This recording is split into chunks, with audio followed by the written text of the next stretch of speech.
क्या आपने कभी आसमान की ओर देखा है और सोचा है कि जो चीजें हम यूएफओ कहते हैं, क्या वो पहले भी यहां थी? हजारों साल पुराने ग्रंथों में, रामायण और महाभारत में एक ऐसे दिव्य प्राणी का वर्णन मिलता है जो आकाश को चीर कर उड़ सकता था, जिसकी गति इतनी अद्भुत थी कि वो पल भर में आकाश पार कर ले। उसका नाम है गरुड़। लेकिन सवाल यह है, गरुड़ क्या वास्तव में भगवान विष्णु का दिव्य वाहन थे, या फिर वो प्राचीन भारत का कोई एडवांस यूएफओ थे? आज हम इस रहस्य को खोलेंगे और जानेंगे कि गरुड़ की कहानी सिर्फ आस्था नहीं, बल्कि शायद हमारी खोई हुई सभ्यता का छुपा हुआ साइंस भी है। गरुड़ का नाम सुनते ही हमारे मन में एक छवि बनती है, अर्धमानव, अर्ध पक्षी, सुनहरे पंखों वाला। इतना विशाल और शक्तिशाली कि देवता भी उनका सम्मान करते थे। पुराणों के अनुसार गरुड़ कश्यप ऋषि और विंता के पुत्र थे। उनका जन्म ही असाधारण था।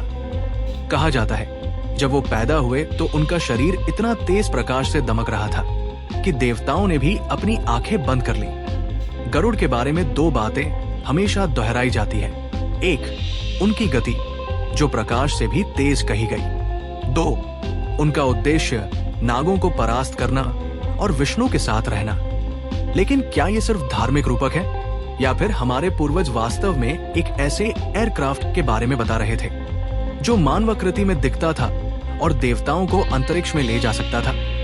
अब यहाँ आता है असली रहस्य। एक, गरुड़ की गति। ग्रंथों में लिखा है कि गरुड़ इतनी तेज उड़ते थे कि आकाश गूंज उठता था। आज हम इसे क्या कहेंगे? Sonic boom. जब कोई विमान ध्वनि की गति पार करता है तो ठीक ऐसा ही होता है। दो, उनका आकार। गरुड़ को सूर्य समान चमकने वाला बताया गया है। सोचिए, क्या ये किसी जेट इंजन या एनर्जी प्रोपल्शन सिस्टम की रोशनी हो सकती है? तीन, नागों से युद्ध। गरुड़ और नागों का युद्ध। इसका प्रतीकवाद बहुत गहरा है। कुछ विद्वान कहते हैं कि नाग सिर्फ सर्प नहीं थे, बल्कि अंडरग्राउंड टेक्नोलॉजी या एनर्जी फोर्स का प्रतीक थे। गरुड़ उस टेक्नोलॉजी को परास्त कर ऊपरी लोक यानी अंतरिक्ष में प्रभुत्व रखते थे। चार, त्रिलोक विहारी। गरुड़ को कहा गया त्रिलोक विहारी, अर्थात वो तीनों लोकों पृथ्वी, आकाश, अंतरिक्ष में जा सकते थे। ये बात बहुत हद तक मल्टी टेरेन व्हीकल्स जैसी लगती है, जैसे नासा आज ऐसे एयरक्राफ्ट बना रहा है जो पानी, धरती और अंतरिक्ष में चल सके।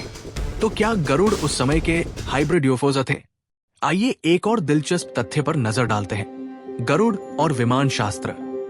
विमान शास्त्र में ऐसे विमानों का वर्णन है जो गोल, त्रिकोणीय, यहाँ तक कि पक्षी आकृति वाले भी थे।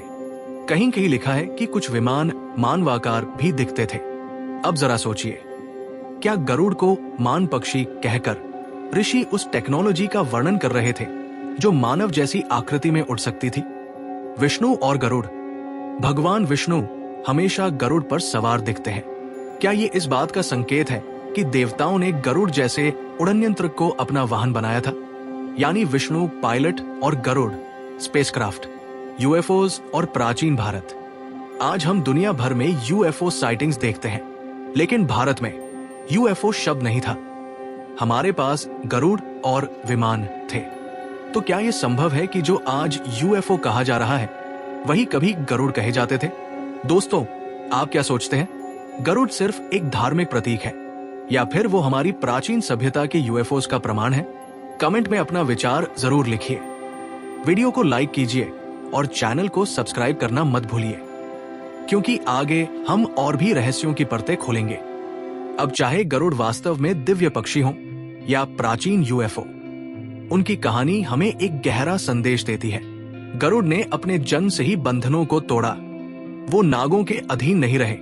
उन्होंने अपने पंख फैलाए और आसमान को जीत लिया। यानी हर इंसान के जीवन में भी नाग है।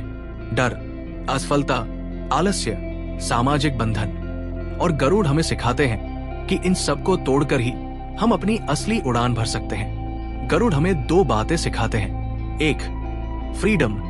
कोई भी शक्ति आपको रोक नहीं सकती अगर आपके अंदर उड़ने का साहस है। दो, नॉलेज। प्राचीन भारत ने जो विज्ञान और रहस्य छोड़ा है उसे समझना और आगे बढ़ाना हमारी जिम्मेदारी है। शायद गरुड़ यूएफओ थे, शायद दिव्य शक्ति। लेकिन असली सच्चाई यह है, हर इंसान के अंदर एक गरुड़ छुपा है, जो तब तक नहीं थमता जब तक आसमान की ऊंचाइयों को छू न ले। तो दोस्तों, अगर ये रहस्यपूर्ण यात्रा आपको पसंद आई तो चैनल को सब्सक्राइब कर लीजिए, क्योंकि आने वाले वीडियो में हम और भी प्राचीन रहस्यों को खोजेंगे।